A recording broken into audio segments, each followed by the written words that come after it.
It's hard to go through life and not be affected by breast cancer. Whether you or a loved one are diagnosed, it touches so many people's lives, and the diagnosis is so scary. Have you caught it soon enough? What type is it? Is it an aggressive form? A lot of questions to ask, and our next guest is Dr. Brian Czerniecki. He is the chair of the Breast Oncology program at Moffitt Cancer Center, and he's here to share advice for patients, here to help us. Thank you so much. Great to see you, doctor. Thank you for having me. I want to get into the different types of breast cancer because I think there's a lot to learn when you get that diagnosis. Okay, what type do I have? And we don't know what the various types mean. Yeah, so there are basically 3 subtypes of breast cancer based on the little receptors that are on the surface. And we call them hormone sensitive or hormone positive breast cancer, which is the most common type, which has estrogen and progesterone receptors on it. Then there's a subset that has a protein called HER2 that are more aggressive, and they tend to occur a little more commonly in younger women. Sometimes they can have estrogen receptors and sometimes not, but we have specific therapies that target that type of breast cancer. And then the third type is called triple negative breast cancer.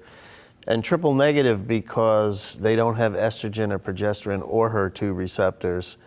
They tend to affect younger women more commonly, and they tend to be more aggressive in that they tend to recur earlier than a lot of the hormone positive breast cancers. When you find out which type you have and someone receives that diagnosis, what do you recommend? Do you talk about surgery? Is that the most important thing to look at and determine? So surgery becomes a component of all these, but sometimes we may do other therapies first.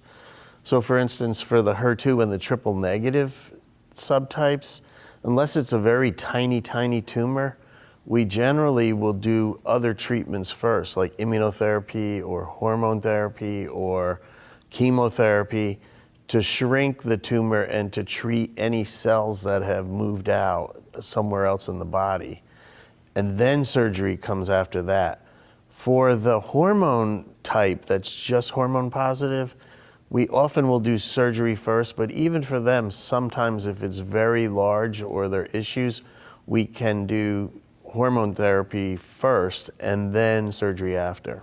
Interesting. And what are some of when you speak of surgery, what are some of the misconceptions that patients have as they're coming to see you and they're asking questions saying, no, that's not true? What do you see most often? So when anybody has breast cancer, there are 2 things they fear the most: chemotherapy and hair loss.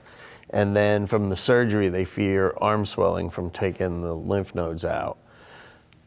To a lesser degree, some people are concerned about, oh, if you do surgery, will you spread the cancer because you're opening up the cancer to air? So it's true that lymphedema can be caused by removal of a lot of lymph nodes under the armpit for breast cancer surgery. However, in the last 20 to 25 years, we've reduced that for most people to just removing 1 or 2 lymph nodes. So that odds goes down. However, even if someone needs their nodes removed, we now can do procedures to map the lymphatics from the arm to bypass them to avoid the potential of getting the arm swelling. So there are things that can be done to prevent that. Thank you so much, Dr. Czerniecki. We appreciate all this information. Knowledge is power. It's very helpful, very insightful. And for more information, you can visit moffitt.org/breast surgery. We appreciate you. Thank you.